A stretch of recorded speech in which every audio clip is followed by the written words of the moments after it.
बहुत बहुत स्वागत है आपका एबीपी न्यूज़ पर। आप देख रहे हो सीएनएक्स के डायरेक्टर हमारे साथ हैं भावेश झा जी। भावेश जी, ओपिनियन पोल हमने देखा पश्चिम बंगाल को लेकर के। मुझे इस ओपिनियन पोल के जो आपके रिजल्ट्स हैं, इसको लगातार भारतीय जनता पार्टी की तरफ से इस तरीके की हवा बनाई जा रही है कि 2 मई दीदी गई ये कैलाश विजयवर्गीय हों या फिर आपके मामा जी हों, ये सभी कह चुके हैं और इस तरीके की बातें होने लगी कि भाई बीजेपी की सरकार वहाँ पर आने वाली है। 2019 के मुकाबले भी देखें तो बीजेपी का ये मानना है कि दौड़ बहुत ज़्यादा नहीं लगानी है, एक पुश की ज़रूरत है। बाकी दीदी ने खुद ही बीजेपी के लिए रास्ता बना दिया है। लेकिन अगर मैं देखूं तो उत्तर बंगाल के अलावा और उत्तर बंगाल के अलावा दक्षिण पश्चिम बंगाल के अलावा कहीं बीजेपी इसमें नज़र नहीं आ रही आपके इस सर्वे में। वजह क्या है इसकी? 2019 से यदि कंपैरिजन करेंगे, 2019 में बीजेपी कमोबेश इसी रीजन में अच्छा परफॉर्म की थी और इसी रीजन में अभी भी पिछड़ रही है। अभी हम एबीपी न्यूज़ के साथ लगभग 3 ओपिनियन पोल कर रहे हैं, 2 ऑलरेडी कर चुके हैं। आपने पहला ओपिनियन पोल का यदि पैटर्न देखा होगा तो उसमें बीजेपी इससे थोड़ा आगे थी, लेकिन उसके बाद जो कई डेवलपमेंट हुए, जैसे कि प्राइस राइज को हुआ, पेट्रोलियम प्रोडक्ट्स के कई सारे उसका असर पड़ा है, जिसकी वजह से बीजेपी डाउन हुई। लेकिन इस रिजल्ट के बाद आप देखोगे कई सारे ऐसे डेवलपमेंट हुए, जैसे कि चुनाव का अनाउंस हो, उसके बाद टीएमसी ने कैंडिडेट अनाउंस किया, उसके बाद बीजेपी ने भी कुछ कैंडिडेट अनाउंस किया, उसके बाद और सारे कई डेवलपमेंट हुए। तो उसमें आप देखोगे कि अब धीरे धीरे कैंपेन अच्छे स्विंग में आ रहे, तो ये रिजल्ट्स बढ़ेंगे जरूर, बढ़ेंगे, चेंज होंगे जरूर। ये अच्छा, मैं जैसे उत्तर बंगाल की बात करूं तो उत्तर बंगाल में 56 सीटें हैं और आपके सर्वे के हिसाब से टीएमसी 12 से 18 और भारतीय जनता पार्टी 29 से 35। इस पूरे सर्वे में केवल एक यही उत्तर बंगाल है जहां मिठाई बांटती हुई बीजेपी नजर आ रही है।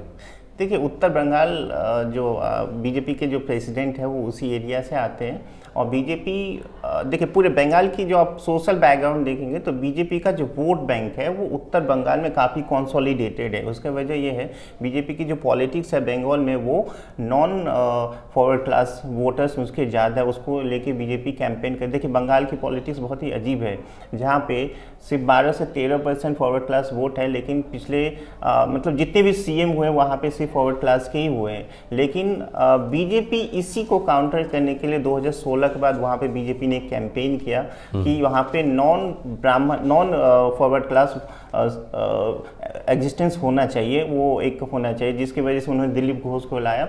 तो वो जो नॉर्थ बंगाल जो इलाका है उसमें इनकी काफ़ी अच्छी पकड़ है, जो जहाँ पे अभी भी रिफ्लेक्ट हो रही है।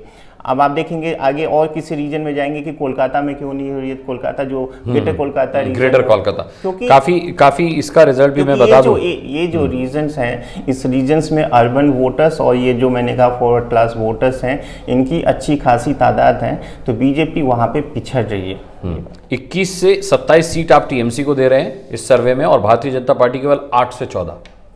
एग्जैक्टली जो अर्बनाइज, देखिए पूरे बंगाल में देखेंगे आप 70 से 75, लगभग 70 से 75 अर्बनाइज और सेमी अर्बनाइज कॉन्स्टिट्यूंसी है, जिसमें बीजेपी हर जगह लगभग पिछड़ रही है। यही स्थिति 2019 में भी थी। उसका रीजन यही है कि बंगाल में बीजेपी एक नॉन अर्बन, जिसको कहते हैं एंटी, उनका जो कैंपेन चल रहा था, एक एंटी फॉरवर्ड क्लास वोटर्स ये चल रहा था, जिसके वजह से उनको अर्बन में नुकसान हो रहा था और रूरल में फ़ायदा हो रहा है। तो बंगाल में बीजेपी रूरल देहात की पार्टी है, रूरल में उनका अच्छा खासा स्ट्रॉन्ग है।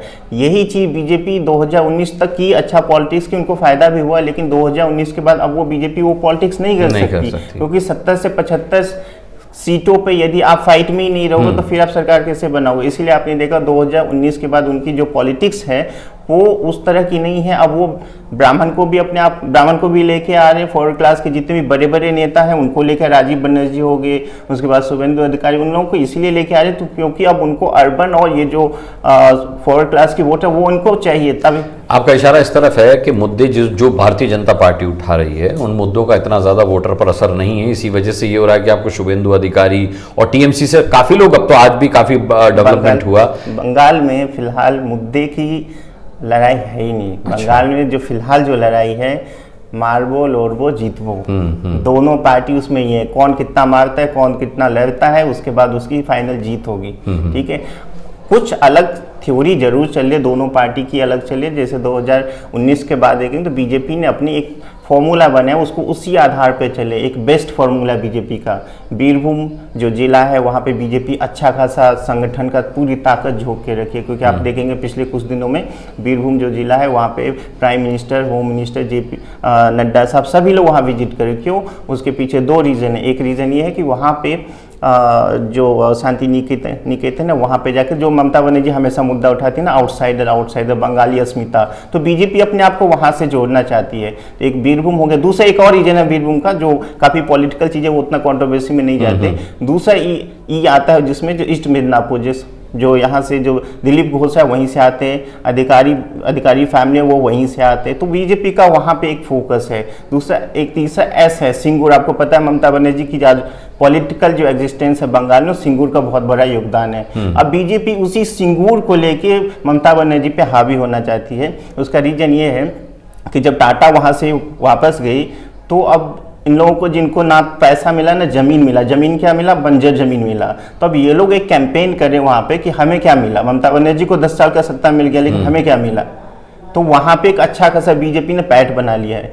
तीसरा जो ठाकुर नगर, आपको पता है कि लगभग 70 से 75 विधानसभा है बंगाल में जिसमें मटुआ समुदाय का बहुत अच्छा खासा प्रभाव है। ठाकुर नगर उसका एक बेस है जिसको कहते हैं मक्का, ठाकुर नगर उसका बक्का है। तो बीजेपी का जो एक इक्वेशन है इस 4 जगह पे फोकस है और उसको लेके बीजेपी अच्छा प्ले कर रही है। इसीलिए कहा जा सकता है कि दक्षिण पश्चिम में फाइट में नजर आ रही है भारतीय जनता पार्टी टीएमसी से। इस सर्वे के हिसाब से टीएमसी को आप 60 से 66 सीटें दे रहे हैं और भारतीय जनता पार्टी को 51 से 57 सीटें दे रहे हैं। एग्जैक्टली देखिए, एक जो रीजन है पश्चिम को साउथ बंगाल को 2 रीजन में हमने बांटा हुआ है। एक है साउथ ईस्ट और साउथ वेस्ट में। तो बीजेपी साउथ ईस्ट में बहुत पिछड़ी हुई। इसका रीजन ये है कि वहाँ पे माइनॉरिटी वोट काफ़ी एग्रेसिव होती है, वहाँ पे काफ़ी अच्छे जगह पे माइनॉरिटी वोटर्स है, तो बीजेपी वहाँ पे पिछड़ रही है। इस इलाका में बीजेपी 2019 में भी अच्छा परफॉर्म की थी, इस बार भी कर रही है। और इसमें सबसे बड़ी बात यह है कि ये सब एरिया वो है जहाँ पे आपका मटुआ समुदाय हो गया, फिर इसके बाद आपका ये जो ओबीसी वोट्स हैं उसमें अच्छा खासा प्रभाव है, इसलिए बीजेपी यहाँ पे अच्छा कर रही है। जी, अगर किसको कितनी सीट आपके ओपिनियन पोल के हिसाब से देखी जाए तो यहाँ पर टीएमसी 154 से 165 यानी इतिहास को दोहराती हुई नजर आ रही है। कुछ सीटों का आपने नुकसान ज़रूर दिखाया है, 9 से 10 सीटें हो सकता है नुकसान हो जाए भारतीय टीएमसी को, लेकिन भारतीय जनता पार्टी भी कुछ बहुत बेहतर नहीं कर रही, 102 112, बल्कि इसको भी 9 से 10 सीट का नुकसान आपने अपने सर्वे में दिखाया है। तो कुल मिलाकर के देखा जाए भावेश जी तो क्या कहा जाएगा, क्या 10 साल का एंटी इनकम्बेंसी बिल्कुल काम नहीं कर रहा है इस बार पश्चिम बंगाल में? नहीं, एंटी इनकम्बेंसी है। एंटी इनकम्बेंसी नहीं है तो 2011 से 154 पे कैसे आ गई है? और मैंने जैसे कहा ना कि हम 2-3 राउंड ओपिनियन पोल करे तो उसमें वो उस दौर की उस टाइम का जो मूड था वो स्विंग हो रहा है इसमें। अब हो सकता है स्विंग मूड कुछ और हो क्योंकि इसमें कई सारे डेवलपमेंट हुए हैं। इसको मैंने कहा ना कि इसको एंटी इनकम्बेंसी से जोड़ के, ऑब्वियसली एंटी इनकम्बेंसी है, नहीं है तो फिर 211 क्यों नहीं परफॉर्म कर रही है टीएमसी? एंटी इनकम्बेंसी है और अच्छा खासा रिफ्लेक्ट भी हो रही है। जो टीएमसी 211 सीटों पे जीती थी, एक तरफा जीतती और काफी बड़े बड़े अंतर से सीटें सब जीती थी, वो आप 2019 का रिजल्ट आप देखोगे तो कई सारी सीटें ऐसी टीएमसी कई सारी विधानसभा में ऐसे 200-300 वोट से खुद ममता बनर्जी के विधानसभा बहुत कम मार्जिन से लीड की थी। पेट्रोल डीजल का दाम आपने कहा उसका इम्पैक्ट भी इस पर हो सकता है, और आपने ये भी माना कि आगे आने वाले चरण में, आगे आने वाले सर्वे में कुछ और मुद्दे ऐसे हो सकते हैं जो पुराने मुद्दों को पीछे छोड़ दें। तो आपको लगता है कि इस मौजूदा सर्वे में आपने जो एंटी इनकम्बेंसी देखी ममता बनर्जी के खिलाफ या फिर केंद्र सरकार के खिलाफ जो नाराजगी देखी वो आने वाले समय में बदल सकती है और हवा किसी और पक्ष में बह सकती है, चाहे वो पूरी तरह ममता दीदी के पक्ष में बह जाए, चाहे वो बीजेपी के पक्ष में आ जाए? देखिए, फिलहाल जो मेरी अंडरस्टैंडिंग है बंगाल को लेके, क्योंकि मैं अब 10-12 साल से ये सब चीज़ें करता रहा हूँ, बंगाल में सिर्फ 2 ही रिजल्ट्स पॉसिबल है, या तो टीएमसी स्वीप करेगी या क्लोज फाइट होगी like we have seen in Bihar. तो टीएमसी स्वीप करेगी इसकी संभावना भी कम है। अच्छा, इसकी वजह यही है कि जो बीजेपी का जो पॉलिसी है, जैसे हम अभी डिस्कस कर रहे थे, रूरल बेल्ट में बीजेपी काफ़ी अच्छा खासा पकड़ बना चुकी है। तो उसके लिए फिलहाल जो टीएमसी पिछले एक साल में 2019 रिजल्ट्स के बाद काफ़ी मेहनत जरूर की है। उन्होंने 294 विधानसभा में SC ST OBC कम्युनिटी का सम्मेलन किया, ताकि उनको जो पुराना जो वोट बैंक था उनसे जो दूर जा चुका था उसको फिर से वापस लाने के लिए कोशिश ज़रूर की है, लेकिन अभी वो दिखता नहीं है। यदि ऐसा दिखता तो फिर बीजेपी 107 सीटें अभी के अकॉर्डिंग कैसे 102 से 112 कैसे जीतेगी। तो दो ही पॉसिबिलिटी है, या तो क्लीन स्वीप टीएमसी या क्लोज। तो क्लोज फाइट ज़्यादा संभावना है अभी के अकॉर्डिंग।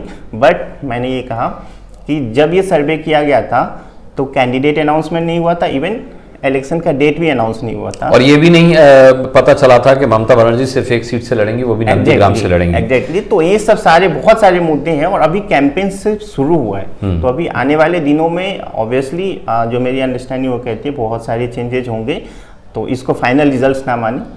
क्या ये भी भावेश जी हो सकता है कि ममता बनर्जी के हक में कुछ उनका ये फैसला चला जाए, इसको वहाँ का वोटर कॉन्फिडेंस के तौर पर देखे कि दीदी जो है 2 सीट से चुनाव नहीं लड़ रही, क्योंकि साफ तौर पर अमित शाह साहब ने ये कहा था कि भाई अगर इतने ही कॉन्फिडेंट हैं तो 1 सीट से लड़ना चाहिए, और वो अब 1 सीट से लड़ रही हैं।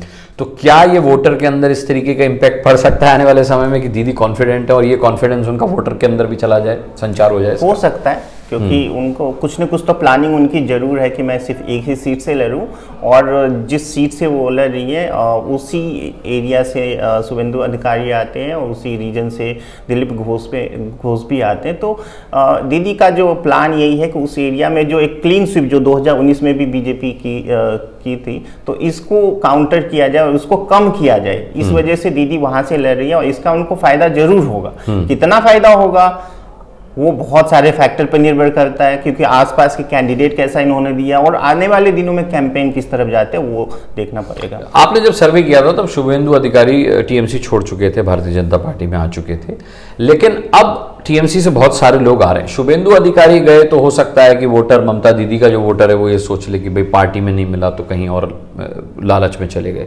लेकिन अब टीएमसी से बहुत सारे लोग भारतीय जनता पार्टी का दामन थाम रहे हैं। आपको लगता है वोटर पर इसका नेगेटिव इंपैक्ट हो सकता है टीएमसी को लेकर के, पार्टी में कोई बचा नहीं हम किसको वोट दें? जरूर होगा। देखिए, बंगाल हुआ, बिहार हुआ, यूपी हुआ, जिसमें कोई नेता यदि पार्टी छोड़ के जाता तो सिर्फ वो एक नेता नहीं जाता, उसके समर्थक भी चले जाते हैं, तो कहीं ना कहीं पार्टी को नुकसान तो होगा ही, कहीं ना कहीं पार्टी कमजोर होती जाएगी, तो उसका इफेक्ट जरूर होगा। उसका इफेक्ट आप देखिए ना, 2019 का उदाहरण आपके साथ, 2019 में भी कई सारे जो सिटिंग एमपी थे टीएमसी के छोड़ के बीजेपी में आए थे जी, जिसके वजह से बीजेपी को क्या था कि कई सारी सीटों पे उनको बैठे बिठाई कैंडिडेट मिल गया और वो सभी लगभग जीते भी थे। तो बीजेपी को क्या था कि 2016 में आप देखोगे तो बीजेपी के पास कैंडिडेट नहीं होते थे, कैंडिडेट नहीं था कि किनको वो लड़ाई। इस बार बीजेपी के पास हर सीट पे 3-4 कैंडिडेट, 3-4 दावेदार है एक सीट के लिए। तो बीजेपी के पास जो भी टीएमसी से आ रहे हैं या कांग्रेस लेफ्ट से जो बहुत पहले आ चुके हैं, तो उस सब मिला के बीजेपी के पास एक चॉइस है कि वो किस सीट पे क्या कैंडिडेट है, तो उनके लिए एक फाइट में हो जाते हैं हर सीट पे। फाइट की आप बात कर रहे हैं, आपने शुरू में भी कहा कि लड़बो मारबो जीतबो, ये एक रूल है दोनों पार्टी की तरफ से। दोनों पार्टी एक ही फॉर्मूला पे काम करे, लड़बो मारबो जीतबो, लड़बो मारबो जीतबो। अब यहाँ पर जिस तरीके का नुकसान भारतीय जनता पार्टी को 2019 के मुकाबले नजर आ रहा है, क्योंकि अगर मैं इस आंकड़े को देखूं अभी इस सर्वे के हिसाब से, तो टीएमसी को 8 से 9 सीटों का नुकसान हो रहा है, 9 से 10 सीटें मान लीजिए। 164 2019 के नतीजे थे और अब भी आप 154 से 164 सीट दे रहे हैं। 121 के मुकाबले भारतीय जनता पार्टी को आपने 212 पर समेट दिया है, तो 112 पे, माफ कीजिएगा, 112 पे समेट दिया, 102 से 112। तो ये जो लड़बो मारबो जीतबो है, इसमें आपको क्या लगता है कि ये आने वाले समय में जिस तरीके की हिंसा हमें पिछले दिनों पश्चिम बंगाल में देखने को मिली, ये राजनीतिक तौर पर लड़ाई चलेगी या ये जमीन पर भी दिखाई देगी? देखिए, ये जो कैंपेन स्लोगन मैंने कहा लड़बो मारबो जीतबो, ये एक अपनी कार्यकर्ता को बनाने के लिए है और एक दूसरी पार्टी के साथ जो बहुत मजबूत है उसको काउंटर करने के लिए है। आपको देखिए, बंगाल की जो राजनीति वो रक्त रंजित रही है हमेशा, तो उसको काउंटर करने के लिए अभी टीएमसी के सामने वही पार्टी खड़ी हो सकती थी जो इसी तरह का पॉलिटिक्स कर सकती है। अब आपने कहा कि इसका फायदा कितना होगा, नुकसान कितना होगा या कैसे क्या होगा, वो आने वाले दिनों बहुत सारे फैक्टर निर्भर करेंगे। कितना अंतर आप इस आंकड़े में देख रहे हैं कि आगे आने वाले समय में हो सकता है और किसके पक्ष में जा सकता है? खैर ये पक्ष की बात तो नहीं करेंगे क्योंकि हम एक और ओपिनियन पोल करने वाले, तो उसका फिर ट्विस्ट खत्म हो जाएगा जी। लेकिन मैं ये जरूर कहता हूँ कि जो कैंडिडेट अनाउंसमेंट हुए हैं टीएमसी की तरफ से, बीजेपी की तरफ से हुए, तो ये देखने के बाद लग रहा है कि बहुत सारे रीजन्स में चेंज जरूर होंगे, बहुत सारे रीजन्स में। अब 2019 से जो हम लोग कंपेयर करें ना, वो उसको बहुत बेमानी होगा करना कि 2019 में फाइट सिर्फ समीकरण दूसरे थे, मुद्दे दूसरे थे। अब तो आप कह रहे हैं मुद्दा ही नहीं है। दूसरा मेन बात ये था कि उसमें सिर्फ टीएमसी और बीजेपी थी। इस बार कुछ सर्टेन ब्लॉक है जो साउथ ईस्ट रीजन है, उसमें लेफ्ट और कांग्रेस का जो अलायंस है, और अब तो तीसरा एक आईएसएफ है जिसका भी अच्छा खासा प्रेजेंस है, लगभग 20 से 25 कॉन्स्टिट्यूंसी में अच्छा खासा प्रभाव है उसका। तो वो सब तीनों मिल जाने के बाद ये देखना होगा कि टीएमसी को कितना नुकसान होती है या टीएमसी को नुकसान होती भी है या नहीं है, तो वो सब सारे आने वाले दिनों में दिखेगा। चलिए उस ट्विस्ट का इंतजार करते हैं जो आपके अगले ओपिनियन पोल में होगा। फिलहाल तो ये ओपिनियन पोल अभी तक के मुद्दों के हिसाब से बड़ा इंटरेस्टिंग है, क्योंकि भारतीय जनता पार्टी ने ऐसा माना जा रहा है कि वहाँ पर अभी तक काफ़ी ताकत झोंक दी है। अब अगर इतनी ताकत झोंकने के बाद भी उसे पिछले नतीजों के मुकाबले भी सफलता मिलती दिखाई नहीं दे रही है, तो फिर ये मानना होगा कि न केवल आपका अगला ओपिनियन पोल बल्कि पश्चिम बंगाल की लड़ाई बहुत इंटरेस्टिंग होने वाली है। बहुत बहुत धन्यवाद करना चाहेंगे भावेश जी आपका, आप हमसे जुड़े, आपने हमसे बात की, बहुत बहुत धन्यवाद। Thank you Anwar.